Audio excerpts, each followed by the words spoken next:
Hi guys, welcome to Kenganda. My name is Janita Maya, and in today's episode we have a reaction video to the previous Afridamas StreamYard interview that was conducted by my boss Oshedi Jackson, and he said a few things that most people did not agree with. So today's guest is going to be reacting to that. He's going to be giving us his opinion, his view, and telling us, what's not right about what Afridama said or what is right about what he said. Now, today's guest could introduce himself to our viewers so they can know a little bit about you. Hi, hello guys. This Hello? is Muchiri wa Muriu. Yes, I am a Kenyan man, East African man, and I do YouTube videos also. I just recently started, so it's not like something I've done for a long time. However, I am talking more on the perspective on an African looking into the American point stuff or whatever it is they're doing socially, politically, and also relationship wise. Like my channel is mostly relationship kind of stuff mostly right now, but I do other things too. So Oh really? So are you like a relationship guru? I'm not really. I'm just giving my perspective. Everybody can give a perspective on like the dating lifestyle because we're all dating around here. Okay, right. Yeah. Okay, so speaking of the reaction video, previously my co-host Kim and I had actually reacted to that video, and we had a few icks here and there, but people kept saying, "You guys, we didn't hit the nail on the head," So that's why you're here today. You're here to direct us, to tell us what was wrong with what Afridama said. Oh well, there was quite a few things wrong. First of all, the idea that Rwanda had like they had beefs like all over all those years. But what he's, for me, how it sounded is like the guy does not even know what he's talking about. Because if you even look just a basic research, you will find that the Rwandese, the Hutus and the Tutsis, they're not even a different tribe. They're the same people. The only thing that was different about them is the social class. They were the same people, but now this guy is like making it look like it was a tribal clash, like it was something that they had like even previous years. These are people who've been living together, existing together. The only thing that happened to them was colonization. The people who came to their country used the divide and conquer kind of thing, and they took the small differences that they had, which were like social class, like the Tutsis were like higher class and the Hutus were like lower class, and they took those things and they put it in their mentality and like exploited it to like take advantage of their country and exploit and take resources from them. Yeah.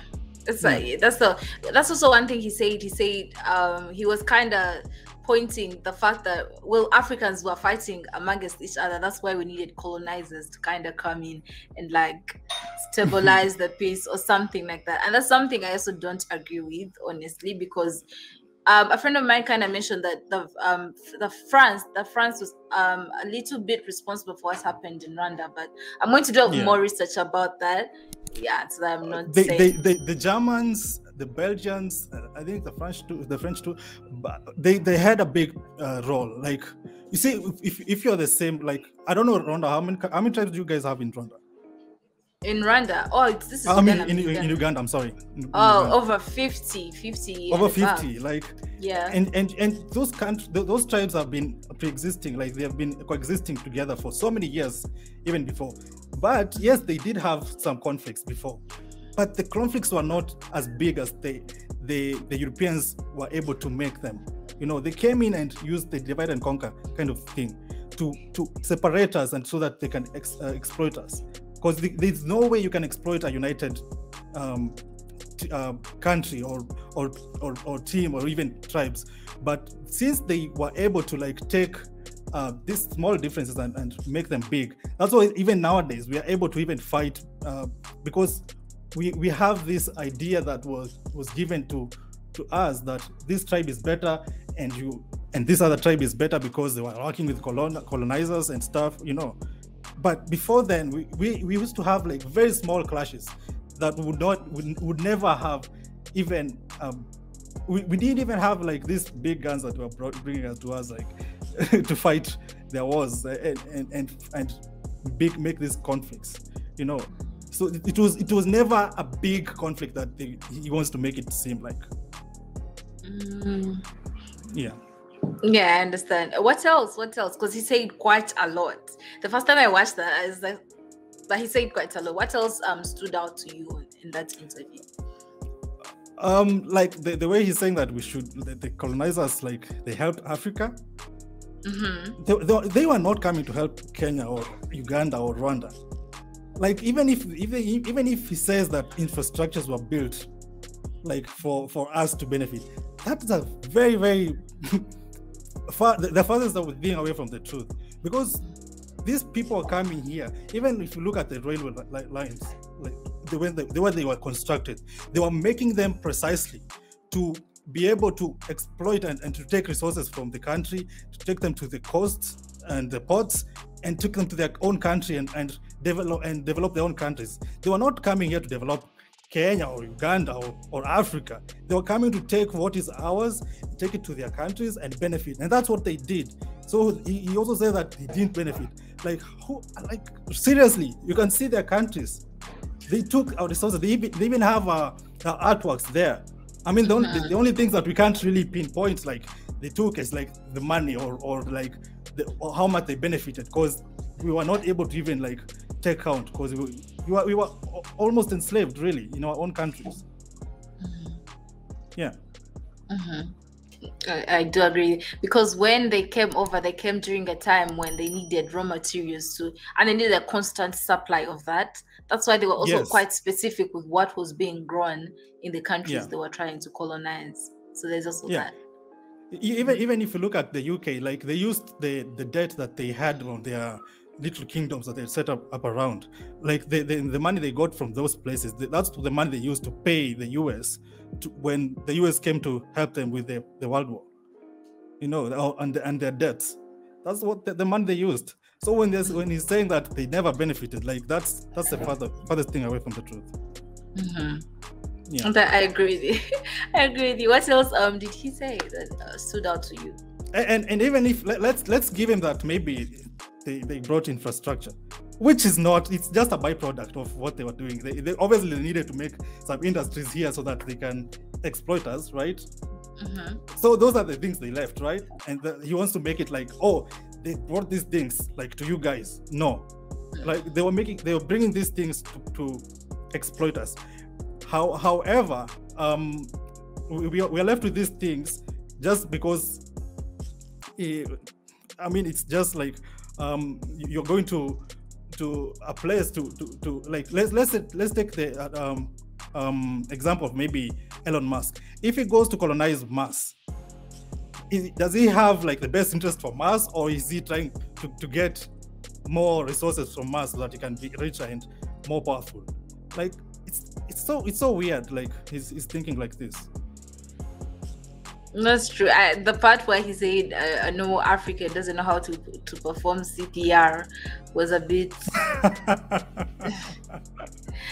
There are people out there who genuinely think people are living in huts over this end. Well, some people in the deep villages are, but come on, guys, come on. Yeah, I mean, let him speak to his own country. If that's what he wants to portray of his own country, let him do that. That's Gambia, yeah. That is Gambia, and yeah. I also saw that he had lived also in Sierra Leone, I think. Yeah, which is unfortunate. I'm not trying to throw Gambia and Sierra Leone under the bus, but this is someone who's representing you, and he wants to make it seem like we are all doing so bad. And again, even if we are not modernized like the way he wants to make it seem, we've been living and we've been existing for millions of years as human beings, right? We didn't need anyone to come and help us. We've been thriving. We are humans. We have our own ways. We were perfectly fine, you know. But now we are able. He's making it look like, oh, we needed help. We didn't need help. We've been thriving for millions of years. We have all these millions of thousands of tribes in Africa, different cultures. I mean, what help did we need? We didn't need any help. They had their own culture. They were forcing it on people, and the only thing that Europeans had were guns. That's why they were able to conquer us. It's not like they were better than us. It's not like they were smarter than us. That's another idea that Africans, after colonization, we have this poor mentality. We are like, oh, Africans, we can't do anything for ourselves. We are not that smart. But really, it's just that they had guns and they were able to colonize other countries. It's not even Africa alone. They colonized all over the place. China, India, like Europe, like colonized itself also. Britain was also colonized by the Romans. It's not like they started colonization by themselves. These things have been happening over the years. It's just that they started expanding all over the globe. It's not something that Africa like needed, or it's weird though. I don't know what you think about the colonization thing yourself. Yeah, we actually did a reaction video. Kim and I don't know if you know Kim, but he's part of the team on Kenganda. We did a reaction video to that, and we were it was all over the place, but we did react to it, and we didn't feel like what he said was right, because most times people who comment about such things have never even set foot in Africa. They're just going off theory and what the media wants to show them. They've not been on ground. And he also mentioned something about nepotism and nepotism. What do you say about that? Do you think he was actually right there? Can you please define nepotism for me? Like I can't really pinpoint it in my head. Like I think having your relatives, bringing on your relatives to take on particular titles and leaving out the qualified for those titles. Oh yeah, in simple terms. Like taking people around you to like give them like jobs and power and stuff. True. Well, also I'm not here to just say like he's wrong on every aspect really, but again, yes, there's some aspects to that, but also he's looking at this thing on a lens of he's been here 20 years ago, probably. 20 years ago, yes, corruption was rampant and people were able to like favor the people who are in their families. It's kind of true, but again, maybe he needs to come back here and see what is happening. Like in Kenya specifically, we can't even do that. Like we can't even hire people around, even the same company. You can't hire the same people, the family. You need to get people who are different. You need to have different cultures. It's even family alone, even tribe alone. You can't even. It's difficult. We need to have like that diversity representation. And it's a good thing, because we are all, as much as we have different tribes which are bigger and smaller than others, this representation is quite important also. And that's true. Now, to give a general overview, do you actually think colonialism helped Africa? Do you think if the colonialists wouldn't have come, Africa would have been better, or it would have been backwards? No, it would have been better. We were good already. Like, do you really think we needed help? We were good. Like, people who need help are people who have problems. If something is not broken, you don't fix it, right? Africa was not broken. We were surviving. We were thriving. Yes, we were different tribes and we had different cultures. We are not a united country as Kenya.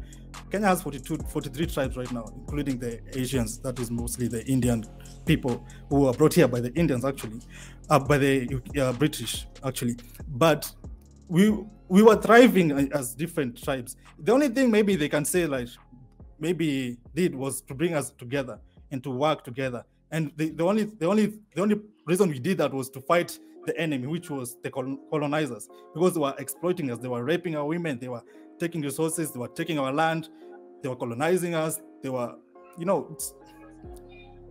it wasn't something that they did that was good. It's just that, yes, there's some byproducts of that helped us. Also, there's another thing, like, yes, Europeans came with guns, right?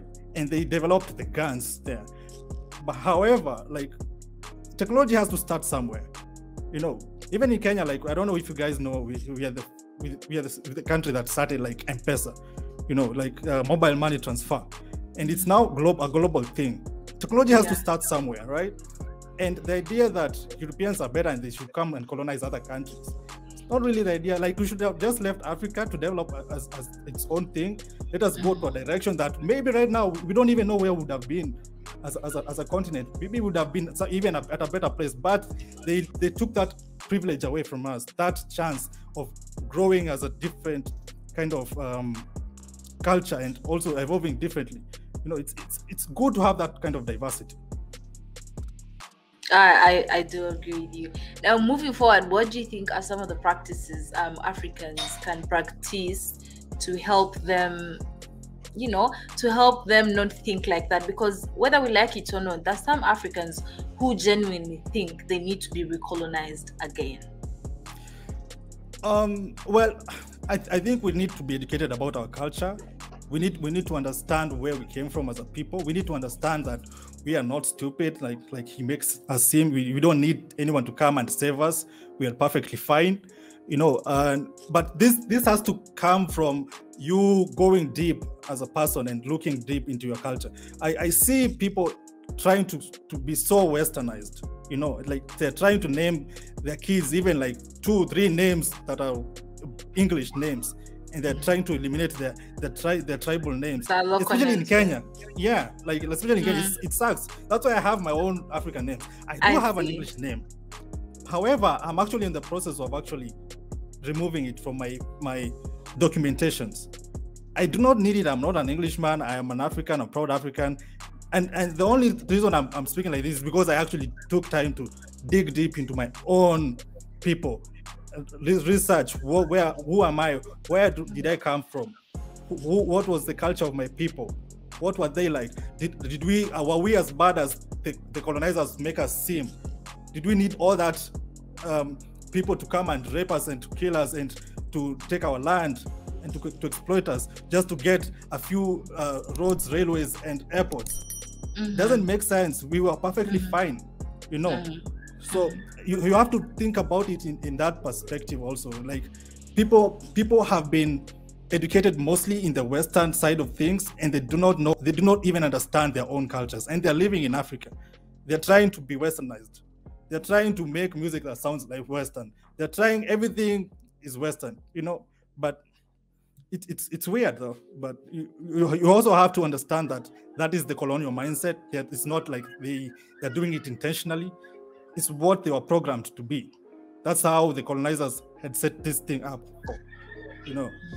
But basically, it has to start by us understanding our own culture and educating ourselves about Africa and your own tribe. Start with your own tribe, then move to your own country, then move to the whole continent, and be proud as an African. Don't think that you are stupid just because you did not invent a gun and take over the globe.